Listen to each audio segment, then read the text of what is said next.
ఎన్టీఆర్‌ని టార్గెట్ చేసినటువంటి CM Jagan, junior ఎన్టీఆర్‌ని తెలుగుదేశం పార్టీకి ఎట్టి పరిస్థితుల్లో సపోర్ట్ చేయకూడదు అనేటువంటి ఉద్దేశంతోనే ఎన్టీఆర్‌ని తెలుగుదేశం పార్టీకి దూరం చేయించే ప్రయత్నమే చేస్తున్నట్టుగా తెలుస్తోంది. అందుకే ఎన్టీఆర్ తరపున బ్యానర్లు, ఫ్లెక్సీలు ఇవన్నీ కూడా వైసీపీకి సంబంధించినటువంటి ప్రయత్నమే అని తెలుస్తోంది. కాబట్టి వీటికి సంబంధించిన విషయం అయితే ఇప్పుడు సోషల్ మీడియాలో సైతం ఎంతో వైరల్‌గా మారుతోంది.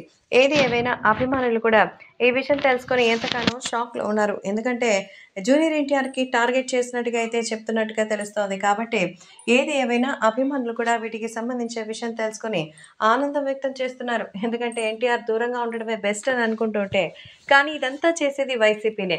వైసీపీ జూనియర్ ఎన్టీఆర్‌ని తెలుగుదేశం పార్టీ వైపు వెళ్ళనివ్వకుండా, అటు తెలుగుదేశంలో ఉండే చంద్రబాబు, లోకేష్, బాలకృష్ణకి ఎన్టీఆర్ మీద మరింత కోపం వచ్చేలా వీళ్ళే ప్రయత్నాలు చేస్తున్నారా అనిపిస్తోంది. ఎందుకంటే జూనియర్ ఎన్టీఆర్ తెలుగుదేశం పార్టీలోకి వస్తే ఏం జరుగుతుంది?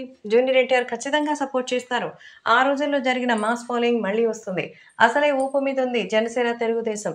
ఎన్టీఆర్ కూడా వస్తే ఇంక రచ్చే. అందుకే జూనియర్ ఎన్టీఆర్‌ని టార్గెట్ చేసినటువంటి సీఎం జగన్ ఆయన ఎట్టి పరిస్థితుల్లోనూ తెలుగుదేశంలోకి వెళ్లకుండా చేస్తున్నట్టుగా తెలుస్తోంది.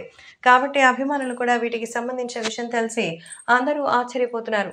తెలుగుదేశం పార్టీ నుంచి విజయం సాధించే అవకాశాల్ని వైసీపీ ఎన్టీఆర్‌ని దూరం చేస్తున్నట్టుగా అయితే తెలుస్తోంది.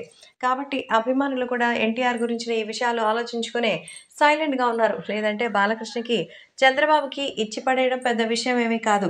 కానీ అందరికీ తెలుసు ఇదంతా వైసీపీ కుట్ర అని.